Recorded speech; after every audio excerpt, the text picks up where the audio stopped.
what your income types are, and then it's really about your personal trade-off between how much you value in terms of dollars the advice of someone who's not the IRS, whether that's your accountant or TurboTax or H&R Block. Do you find value in paying whatever fee that is in getting that person's ideas, thoughts, that software's thoughts that are coming from outside the IRS? Or do you kind of have enough trust that the system is straightforward enough that you just need a simple way to walk you through the process without having to fill out the whole form yourself? And so I think that's really Reception's Event Center may be the question. Is like, you have a choice really about Reception's Event the taxpayer whether you think that tax prep is worth paying for.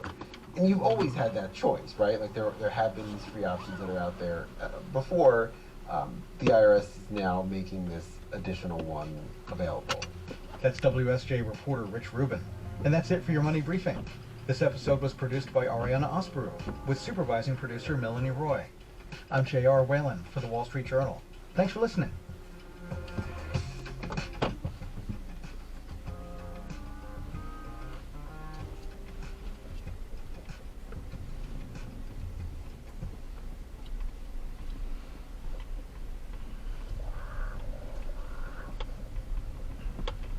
This message comes from NPR sponsor Discover. Tired of not getting a hold of anyone when you have questions about your credit card? With 24/7 live customer service from Discover, everyone has the option to talk to a real person. Limitations apply. See terms at discover.com/creditcard. Heads up, this episode contains a mention of sexual assault. Hey everyone, you're listening to Code Switch. I'm B.A. Parker. Since the D-Day invasion along the coast of Normandy during World War II. The official anniversary of the world's largest military invasion by sea is tomorrow. NPR's Tamara Keith says dozens of elderly U.S. military veterans are there as well. This could be the last major anniversary where there are D-Day veterans still alive to mark the moment. The veterans will be there tomorrow are in their late 90s, some over 100 years old, and Biden is expected to meet them. But what's also notable is that this anniversary comes as a land war rages once again on the European continent with Russia's invasion of Ukraine. Biden will also be welcomed on an official state visit by French President Emmanuel Macron. Before leaving Washington, President Biden signed an executive order at the White House placing new restrictions on migrants seeking asylum at the U.S.-Mexico border. The American Civil Liberties Union plans to sue the Biden administration over that. This is NPR News. Good morning. It's 7:32 and 70 degrees in Cincinnati, 69 in Dayton. This is 91.7 WVXU. I'm Tana Weingartner. The executive director emeritus of the American Jewish Archives isn't convinced the New York-based Board of Hebrew Union College won't get rid of important historical documents. Rabbi Gary Zola says Cincinnati's nearly 150-year-old Cloud Library is one of the most historic and important Jewish libraries in the world. There's a deep sense of disappointment and also discouragement that the leadership of an institution like the Hebrew Union College would consider selling rare books for budgetary purposes. Ohio Attorney General Dave Yost entered the fray yesterday, filing for a temporary restraining order to keep the school from selling what he labels sacred texts. In a statement, the school tells WVXU it has no plans to sell or get rid of any books in the Cloud Library collections. The sides met with the judge and agreed to a preliminary injunction hearing in mid-July. People addressed the Oxford City Council last night about issues with a Section 8 apartment complex.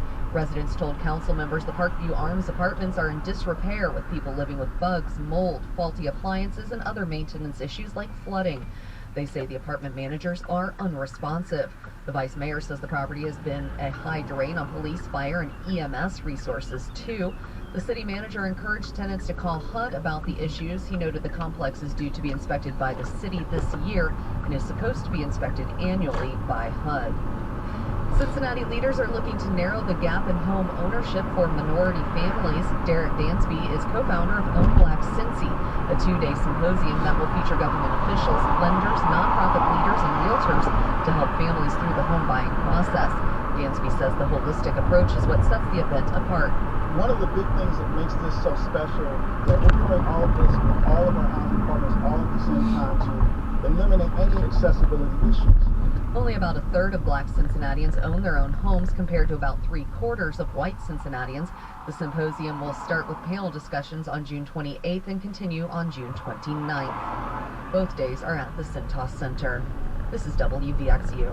Support comes from Graders, shipping ice cream from coast to coast, offering indulgent gifts for your clients, friends, or family. Graders.com. Support for NPR comes from the station and from Raymond James, a firm focused on transforming lives, businesses, and communities through tailored wealth management, banking, and capital market solutions. Disclosures at raymondjames.com. From Easy Cater, committed to helping companies solve food, from employee meal plans to on-site staffing, with corporate accounts, nationwide restaurant coverage, and payment by invoice. EasyCater.com. And from ECMC Foundation at ecmcfoundation.org. It's Morning Edition from NPR News. I'm Martinez in Culver City, California.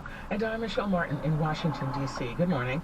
India's Prime Minister Narendra Modi has won a third term in office, but his party, while winning the most seats in the Indian parliament, did not secure the majority they were hoping for and, according to the polls, expected. Modi will now need to work with an opposition that does not support his Hindu nationalist ideology. For a view about what happened and what it means, we've called political analyst Nirlanjan Sarkar. He is with the Center for Policy Research in Delhi. That's an independent, nonpartisan think tank. Welcome. Thank you for joining us. Thank you for having me. So as we said, Modi's party won far less seats than expected. What do you make of that? So, the last two national elections, the BJP, led by Narendra Modi, the Bharatiya Janata Party is the full name of the party, has had extraordinary electoral outcomes. Numbers that we hadn't seen in 30, 40 years.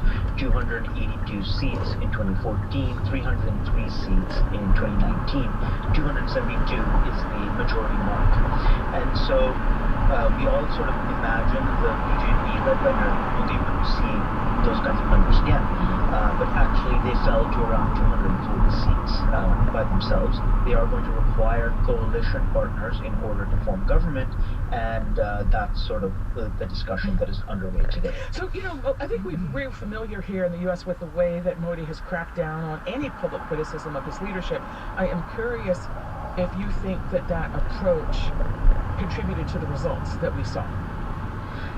I think that it definitely did. In the lead up to the election, we saw two standing chief ministers arrested. We saw the main opposition party, the Congress Party, have its accounts frozen. And we saw a lot of bullying of political opposition. In fact, so much so that many were obliged to defect to the BJP, to the Bharatiya Janata Party, in order to survive. And so we do think that the voters in various ways did punish the BJP for that. In certain places, people would say things like, we need to defend the Constitution. In other places, they would be concerned about leaders coming from other parties with the BJP. In other places, they would say, we need to save federalism. But all of it sort of boiled down to the same source, the idea that a government had crossed red lines when it came to certain democratic norms. So where do you think this, so as we said, that people now have to govern in coalition, which is something that has been part of India's past, but not under Modi, who has, as you just told us, has substantially sort of consolidated its sort of power. What does this mean going forward? Like, where in his policies might we see the difference going forward? So it's really an unknown. Prime Minister Modi, his calling government, his model of governance is predicated on political centralization. He was the chief minister of the state of Gujarat for many years before he became the prime minister, and he also governed in this fashion when he was the chief minister of the state. So he's never had to compromise. My take is that he's going to continue to try to centralize power and try to figure out ways of coercing his coalition partners, even though he doesn't have a single party majority himself. But it's an unknown. How well will it work? Will the coalition partners take it? Will the coalition partners push back? I think we're in for a particularly stormy beginning to the coalition government, because this is a leadership that has never had to deal with coalition governments. not at the state level and not at the national level. And do you have a sense of what expectations people in India have for this new coalition government? And if you have time, we'd love to know how these results might affect India's foreign policy, specifically its relationship with the U.S. and China. So, I think that the average person has been happy with many parts of Prime Minister Modi's policies, particularly cash transfers, welfare delivery. Many of these things have been fine, infrastructure. But the crossing of certain red lines, the using of state agencies, that's really a line that hasn't been crossed. That shouldn't have been crossed. Very quickly on foreign policy, I think you will continue to see a muscular foreign policy that India has shown towards the US and China. You won't really see the coalition partners moderate that very much. That is Niranjan Sarkar, a senior fellow at the Center for Policy Research in Delhi. That's an independent, nonpartisan think tank. Mr. Sarkar, thanks so much for sharing these insights with us. Thank you for having me.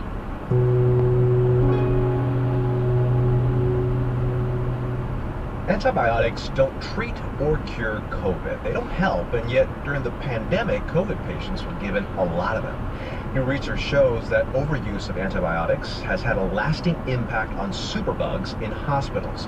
Here's NPR's Gabriela Emanuel. Antibiotics work against bacterial infections, not against viral infections like COVID. But at the height of the pandemic, doctors in many countries prescribed those antibiotics anyway, just in case it would help. In the beginning of the pandemic, we were very concerned that a bacteria would set up shop on top of the viral pneumonia caused by COVID.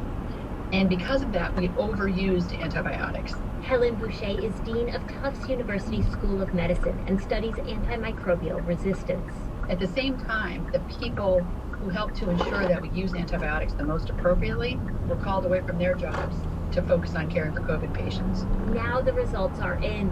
New data from the World Health Organization show that globally, about 75% of patients hospitalized with COVID were given antibiotics, despite the fact that only 8% had a bacterial co-infection where antibiotics might have been useful. It's sobering to see these data. Overusing antibiotics is a problem because it gives bacteria more opportunities to develop resistance to medications. So-called superbugs kill more than 1 million people every year. When Boucher became a doctor some 30 years ago, she says it was unheard of in the U.S. to see a patient die of a drug-resistant infection. No longer. We now live in a world where I have to see patients for whom I have nothing to offer. I've had to send people home on hospice because we don't have the antibiotics to treat their infection. The problem got even worse during the pandemic.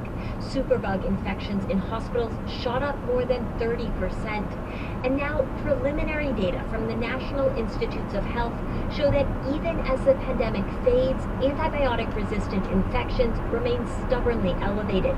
They are about 12% above pre-pandemic levels. Samir Kadri is an epidemiologist at the NIH. He worked on these data. He says scientists need to figure out why the pandemic is having this lingering effect. Is it higher antibiotic use? Is it changes in infection control practices and policies? Is it continued medical staff shortages? We're not back to a baseline, and I think to consider the status quo as a new normal is a colossal mistake.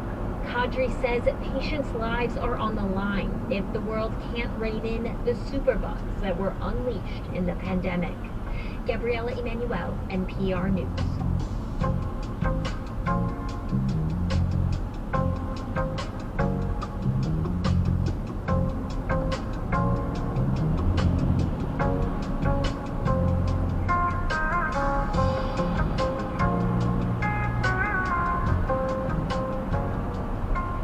This is NPR News. This is 91.7 WBXU and 88.5 WMUB. Taking a look at traffic.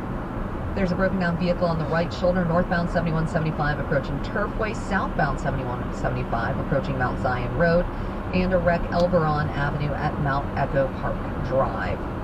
Coming up in 10 minutes on the Marketplace Morning Report, Dallas is looking to get stock exchange. A $120 million effort backed by investors is pushing for Texas to get its own national stock exchange by 2026. Support comes from the YMCA. focused on making this summer the season for trying new things, making friends, and belonging to a cause bigger than yourself. You can visit myyy.org to learn more about programs and membership at the Y. That's myyy.org.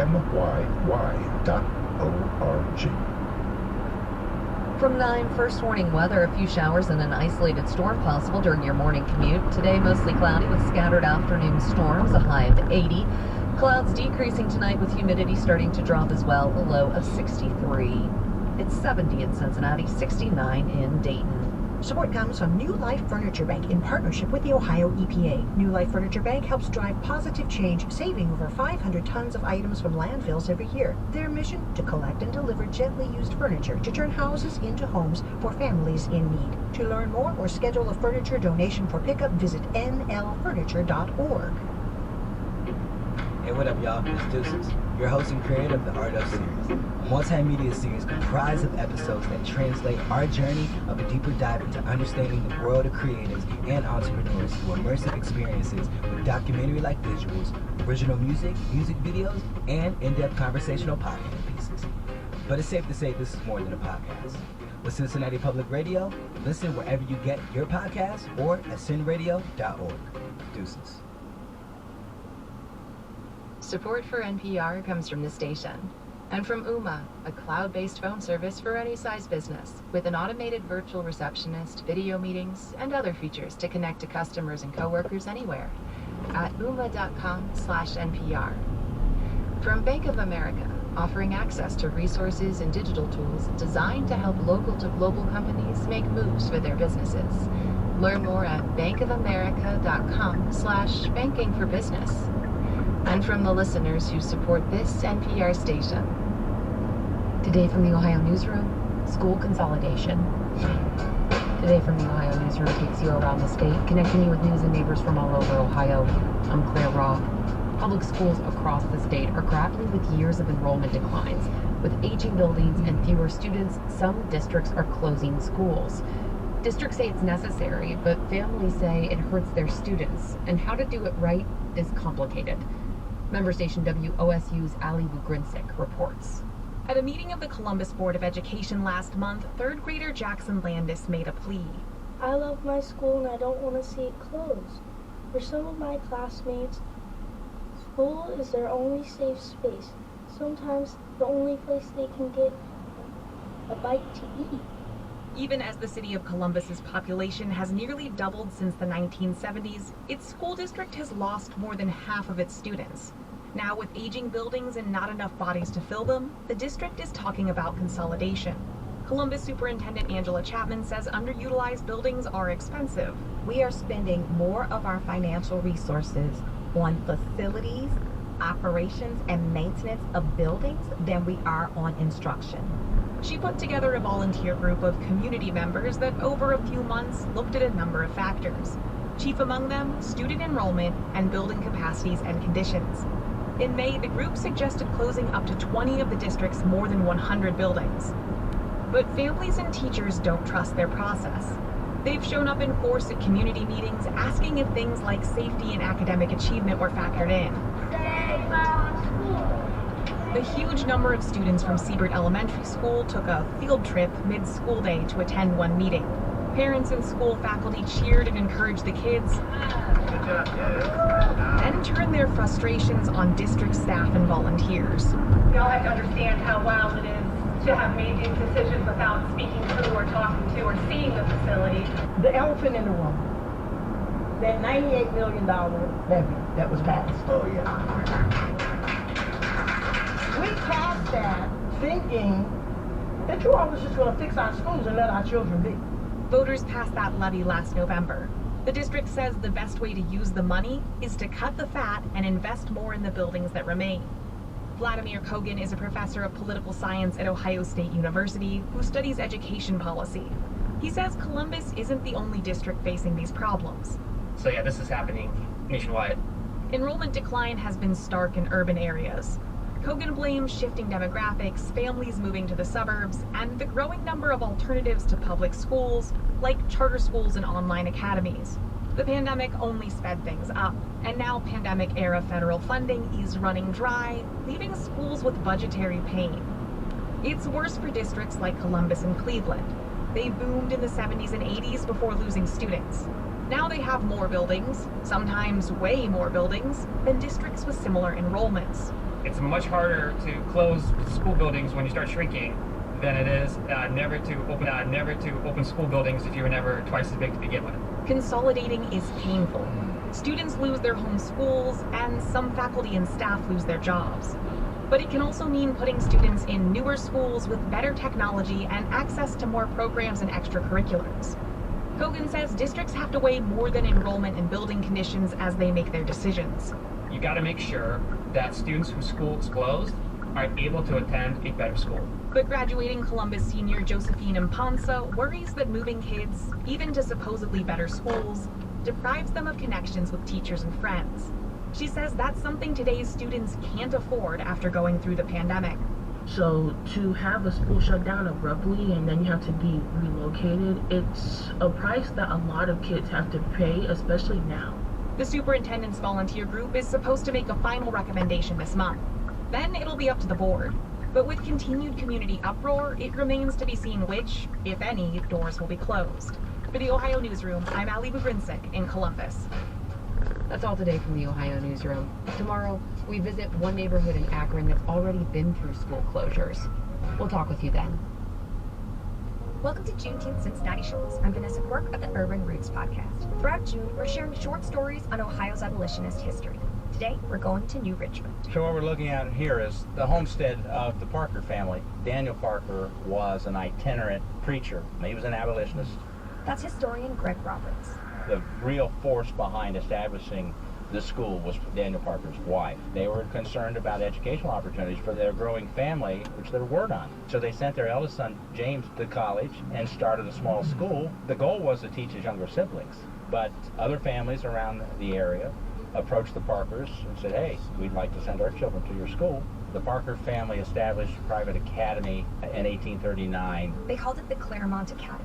Then they were considering whether or not to open the school up to local blacks.